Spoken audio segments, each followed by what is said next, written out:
You don't have to be in the Church of Jesus Christ of Latter-day Saints for very long before you hear someone say, "I'd like to bear my testimony that I know the church is true." But have you ever stopped and wondered, what do people actually mean by that? Because depending on how you hear it, it can sound confusing, maybe even arrogant. Does the church is true mean every other church is false? Does it mean members of the church think that they're better than everyone else? Does it mean leaders never make mistakes? Does it mean that suddenly we have every answer to every question? No, definitely not. In fact, one of the first things that you discover is that members of the church are very normal, imperfect people trying to follow Jesus Christ the best that they can. Elder Holland once said, "Except in the case of his only perfect begotten Son, imperfect people are all God has ever had to work with." And honestly, that gives me a lot of hope, because if perfection was the requirement, none of us would make it 5 minutes. The church has also changed and developed over time. Policies have changed, programs have changed, organizational structures have changed. And honestly,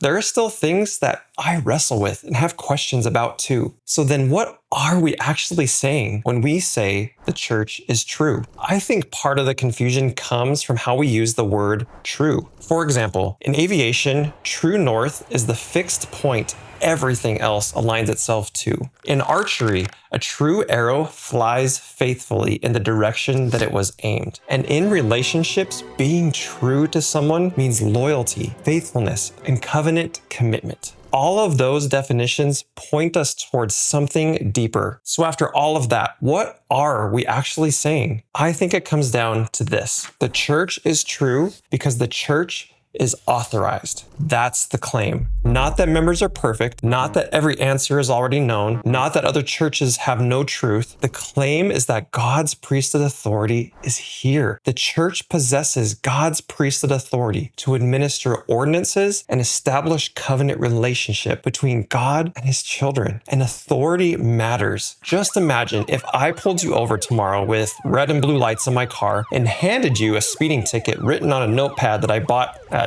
Amazon. Would you pay it? Of course not. You'd laugh and drive away. Why? Because authority matters. Or think about marriage. If you want a legal marriage that's recognized and binding, the ceremony has to be performed by someone authorized to do it. Sincerity alone isn't enough. And in the same way, if God desires to enter into covenant relationships with his children, then his authority matters there too. As members of the Church of Jesus Christ of Latter-day Saints, we believe that whenever God has established covenant relationships with his children throughout history, priesthood authority has always been present. We also believe that after the deaths of Christ's apostles, that authority was eventually lost from the earth. Not God's love, not truth itself, not goodness, but the authority to govern God's kingdom and administer the saving ordinances in his name. And that's why a restoration was needed, not a reformation, a restoration. We believe that God called Joseph Smith as a prophet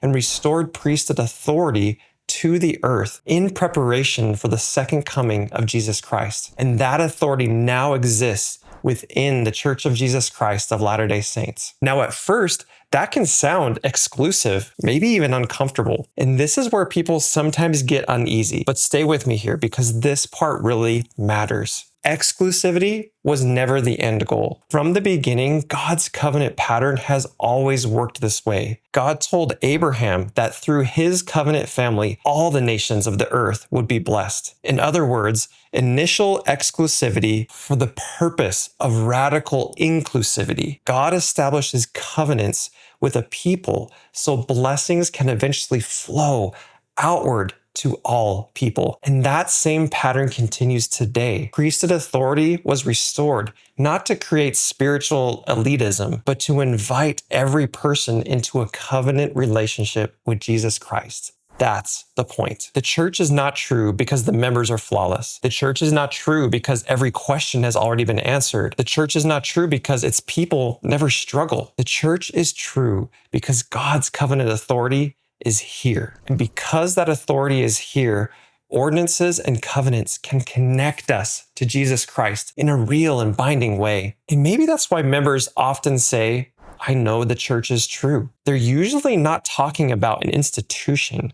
They're talking about a covenant connection to Jesus Christ that has become real to them. That's what members are usually trying to express when they bear testimony that the church is true. They're saying, I believe God is working through this church. I believe his authority is here. I believe his covenants are here. I believe Jesus Christ is leading this work. I think that understanding helps clarify the phrase quite a bit, because suddenly it stops sounding like we're better than everyone else and starts sounding more like God is trying to bring everyone home. That's a very different message. So maybe when we hear the phrase, the church is true, we should think true like true north, pointing us toward Christ. True like a true arrow, guiding us faithfully toward him. And true like covenant faithfulness, because God will always stay true to his promises. All made possible because the authority lives here. What did the phrase, the church is true, mean to you before this?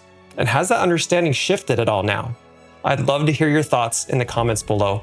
And until next time, be remembered, be nourished, and be the reason that someone else is.